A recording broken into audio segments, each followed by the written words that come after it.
Avec le contenu que je crée, l'activité que j'ai, le fait d'aider les personnes à améliorer leurs relations au quotidien, tu comprendras que je suis souvent en communication avec des personnes. Et dans les coachings que j'ai une conversation qui revient très souvent, c'est les personnes qui me disent « je veux être en couple avec une personne que je considère comme étant une personne de valeur ».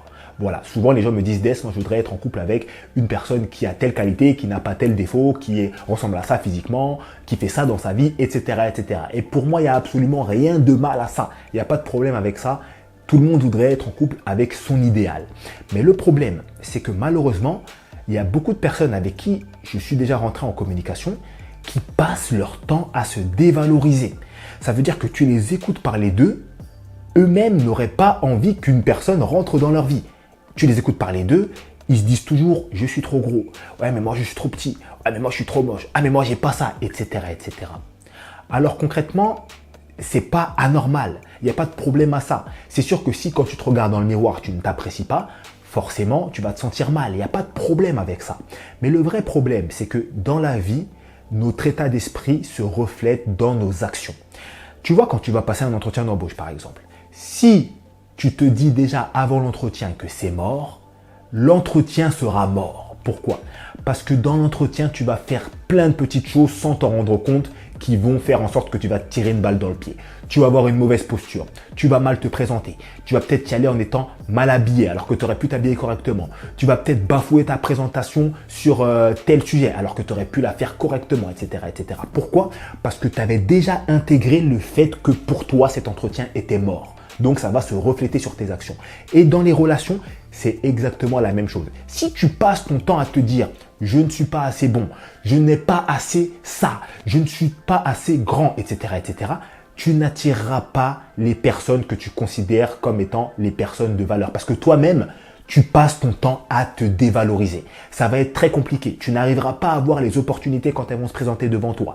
Des fois, tu auras des possibilités, tu n'y arriveras pas. Et tu te diras, ouais, mais c'est parce que je suis trop comme ça. Des fois, tu pourras y aller, mais tu n'oseras pas parce que tu te diras, oui, mais moi, je n'ai pas tel attribut, etc. etc. Pourquoi?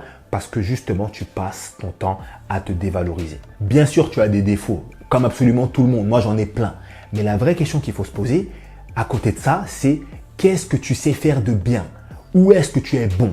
Quelles sont tes qualités? Quelles sont les choses que tu as que d'autres personnes n'ont pas? Il faut que tu sois en capacité de répondre à cette question-là. Il faut que tu sois en capacité de faire une introspection sur toi-même, dresser une liste de tes qualités, dresser une liste de tes défauts. Et une fois que tu as ces listes-là, qu'est-ce que tu fais? Eh bien, tu mets en avant tes qualités, tu mets en retrait tes défauts pour pouvoir les travailler. Et là, dès que tu vas faire ça, justement, il y a un nouveau monde qui va s'ouvrir à toi. Pourquoi? Parce que tu vas plus passer ton temps à te dévaloriser, tu vas plus mettre en avant les aspects positifs de ta personnalité. Et tous les points justement où tu passais ton temps à te dévaloriser, tu vas les mettre en retrait pour pouvoir les travailler et faire en sorte que ces points-là deviennent des points forts ou des points normaux, tout simplement. Il faut pouvoir faire cette introspection sur toi-même. Si tu passes ton temps à te dévaloriser, tu n'avanceras pas, c'est absolument impossible. En fait, l'équation, elle est extrêmement simple. Plus tu prendras conscience de tes points forts, plus tu auras confiance en toi.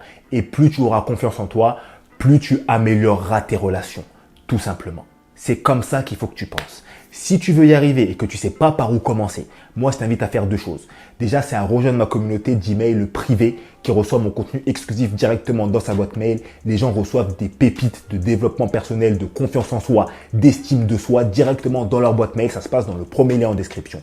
Et si tu veux justement réussir à dresser un tableau positif et honnête de toi, savoir comment mettre en avant tous tes points positifs, mettre en retrait tous tes points négatifs et pouvoir savoir comment travailler les aspects négatifs et mettre en avant les points positifs, dresser les listes dont on vient de parler, je t'invite à cliquer sur le deuxième lien en description. C'est mon agenda pour les coachings, j'ai plusieurs disponibilités. On pourra en discuter pendant 1 heure ou plus si tu le souhaites et c'est vraiment un échange qui va te permettre d'avancer dans ce problème-là et d'avoir une meilleure relation avec toi-même. Et quand tu auras cette meilleure relation avec toi-même, tu auras des meilleures relations avec les autres, tout simplement. Ce que je t'invite à faire pour terminer, c'est à regarder cette vidéo, je t'invite à la suivre et moi je te laisse là, donne-moi ton avis dans les commentaires. Salut à toi!